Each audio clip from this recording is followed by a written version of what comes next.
তবে রাজনৈতিক প্রভাব খাটাইয়া ইমামে বাপ বক্তার কাছ থেকে ভাগ কেড়ে নিয়েছ, ব্যাগ চুটি করে তোমরা নামিয়ে দিয়েছ। আমি বলেছি বাধা আসবে, আবার যদি বাধা আসে লড়াই হবে সবার সমান।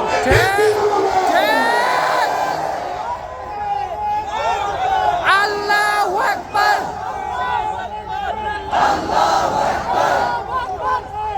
ঘরে ঘরে চলো, ঘরে ঘরে চলো, হুশিয়ার সাবধান, হুশিয়ার সাবধান।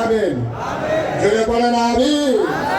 শতকরা ৯২ জন লোক মুসলমানের দেশে, যে দেশ মসজিদের দেশ, যে দেশ মাদ্রাসার দেশ, যেই দেশে নেংটির বদলে হক্কানি বীর বসে গালে বড় বানানো লুঙ্গি পরা শিখিয়েছে, হারামের জায়গায় কলমা পড়তে শিখিয়েছে, টিকির বদলে টুপি পড়তে শিখিয়েছে, শ্রীর জায়গায় মোহাম্মদ লিখতে শিখিয়েছে, যেই দেশে শতকরা ৯২ জন লোক মুসলমান আশার নামাজ পড়ে দরুদ পড়তে পড়তে যে দেশের মুসলমান ঘুমোতে যায়, ফজরের আযান শুনলে আবার তাদের ঘুম ভাঙে, এই বাংলাদেশে মুসলমানের দেশে বাকসুর নামে একদল প্রগতিশীল, তথাকথিত প্রগতিশীল বুদ্ধিজীবী নামের কলঙ্ক, ওরা কোথায় কোথায় ইসলামের বিরোধিতা করেছে, ঠিক কিনা বলো?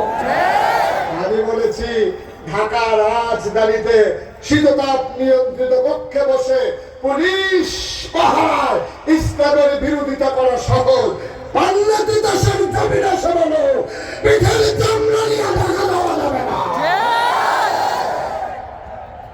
আল্লাহ যেন হেফাজত করে, সবাই বলেন আমিন।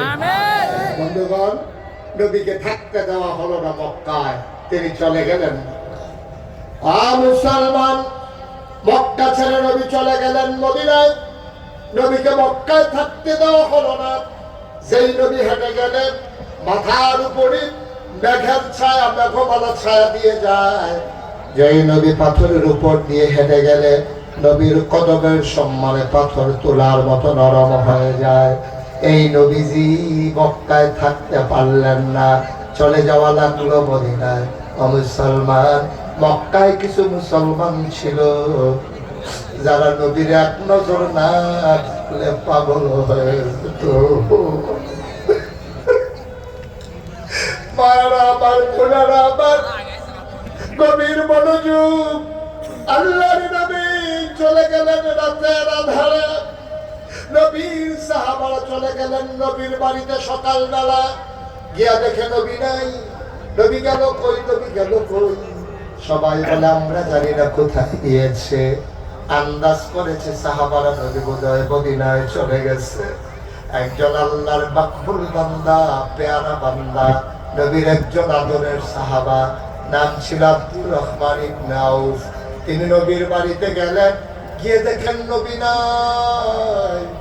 তিনি কাঁদতে কাঁদতে বাড়িতে চলে আসলেন, কাপড়গুলো পটলায় ঢুকালেন, টাকা দিলেন, তিনি বের হয়ে গেলেন, চলে যাব মদিনায়।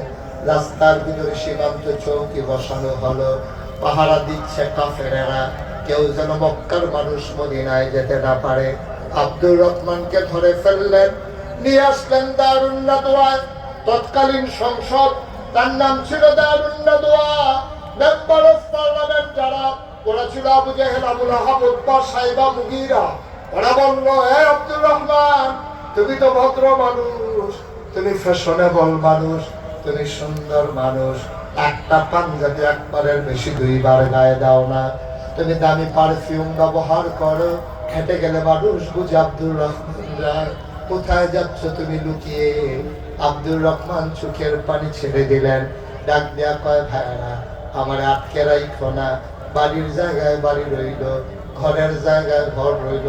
ও ভাই, আমারে ছেড়ে দাও, আমি চলে যাব মদিনায়। কয় কেন মদিনায় যাবা? কয় যে নবী নাই, এই মক্কায় আব্দুর রহমান বাঁচবে না।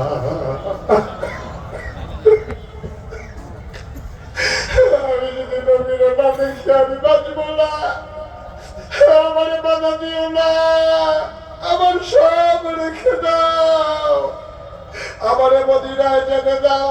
ওরা আটকে ফেললো, আব্দুর রহমানকে ঘরের ভিতরে বন্দী করে দুটো যেতে দিল না।